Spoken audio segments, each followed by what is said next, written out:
Le silence s'était installé bien avant les hommages. Un silence épais, presque volontaire. Comme si Nathalie Baye avait passé les dernières années de sa vie à refermer doucement des portes que personne n'avait vraiment remarquées. À l'écran, elle restait cette présence lumineuse, capable de faire vibrer une scène d'un simple regard. Mais hors caméra, quelque chose s'était déplacé. Imperceptiblement, lorsque la nouvelle de sa disparition à 77 ans a éclaté, la France a réagi comme on réagit à la perte d'une figure familière, presque intime. Les mots de Emmanuel Macron ont résonné dans tout le pays. Une actrice que nous avons aimée, avec qui nous avons rêvé, avec qui nous avons grandi. Pourtant, derrière cette émotion collective, une autre histoire, plus trouble, commençait à émerger. Car ce n'est qu'après les funérailles, dans l'intimité froide d'une maison vidée de sa présence, que sa fille aurait fait une découverte inattendue.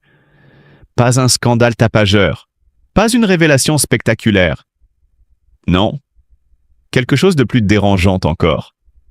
Un secret discret, profondément humain, mais chargé d'un poids émotionnel presque insoutenable. Selon des proches, Nathalie Baye avait toujours cultivé une forme de retenue, une pudeur presque ancienne, comme si certaines vérités n'avaient pas vocation à être dites, même aux êtres les plus proches.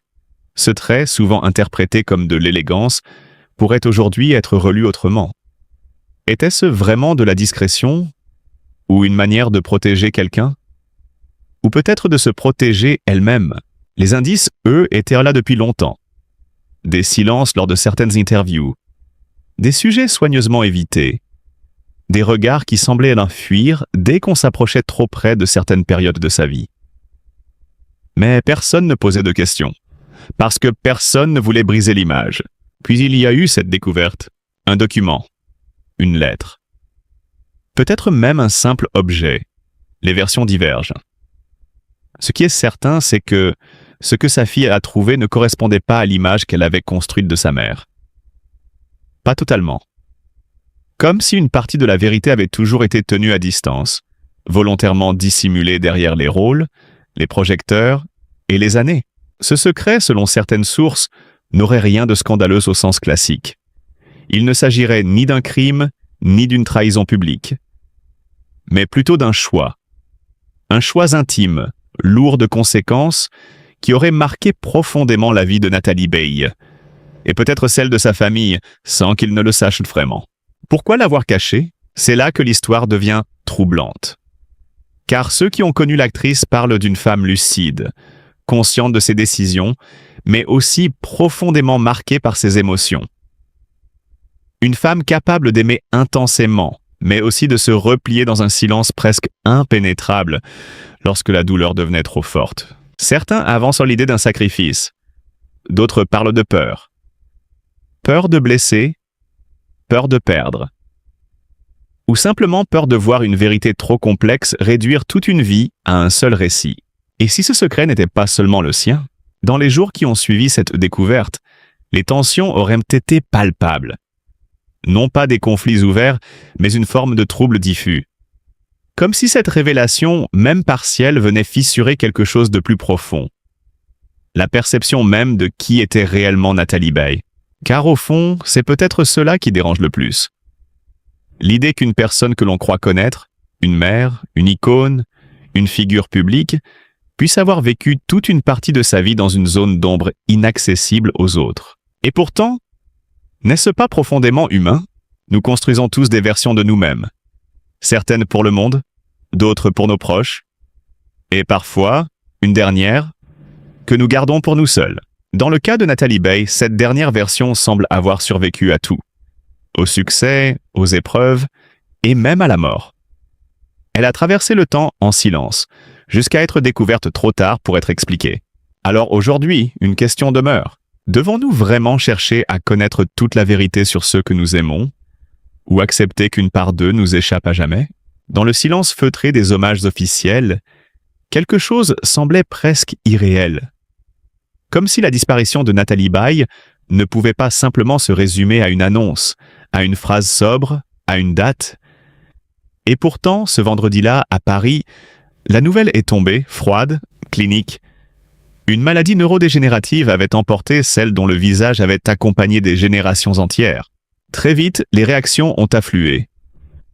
Celle de Emmanuel Macron, notamment, a frappé par sa simplicité presque intime.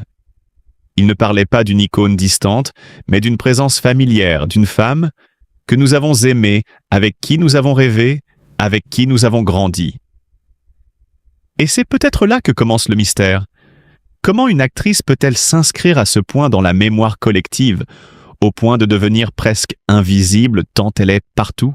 Car Nathalie Baye n'était pas de celles qui écrasent l'écran par excès. Elle s'y glissait. Elle s'y installait avec une douceur troublante, une retenue presque dérangeante dans un monde où tout pousse à l'excès. Sa voix légèrement voilée, son regard capable de basculer de la tendresse à la distance en une fraction de seconde. Rien de spectaculaire, et pourtant, tout était là.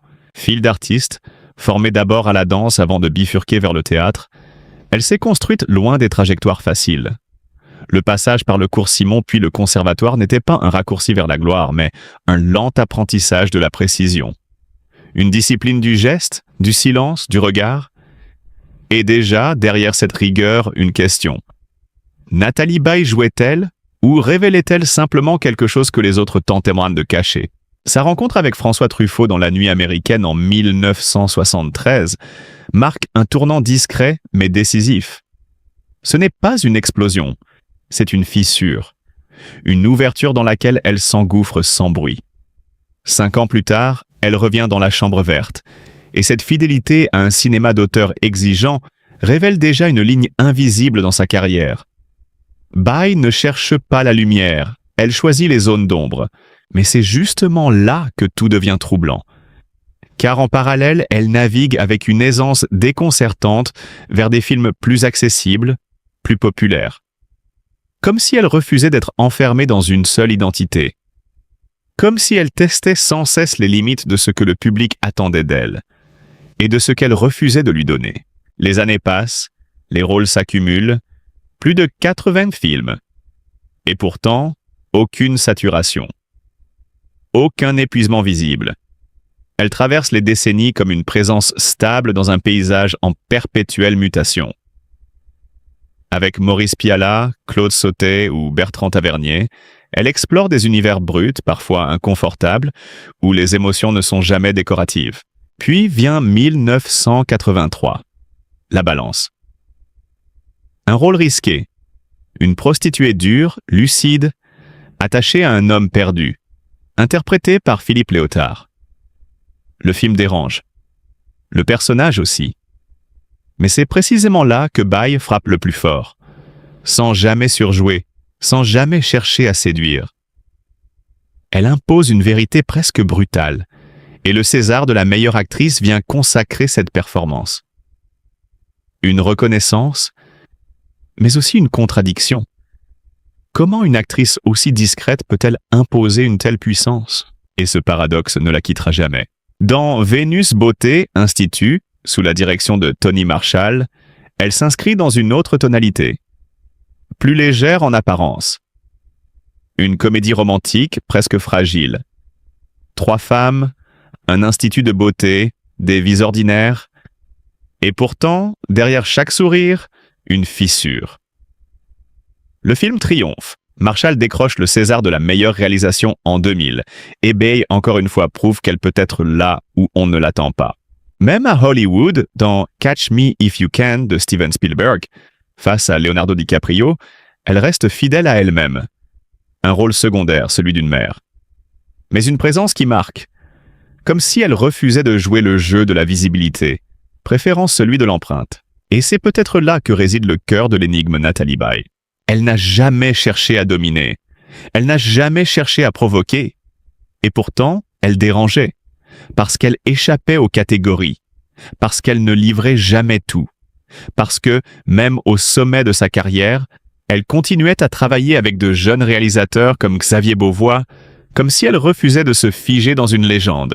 Alors aujourd'hui, face à sa disparition, une question persiste. Au-delà des Césars, au-delà des films, au-delà des hommages officiels, qui était vraiment Nathalie Baye? Une actrice caméléon? Une femme en retrait? Ou au contraire, une artiste qui avait compris avant tout le monde que le vrai pouvoir ne réside pas dans ce que l'on montre, mais dans ce que l'on laisse deviner. Et vous, en repensant à ces rôles, avez-vous l'impression de l'avoir vraiment connue? Ou seulement d'avoir effleuré un mystère qu'elle a choisi de ne jamais révéler complètement? Et vous?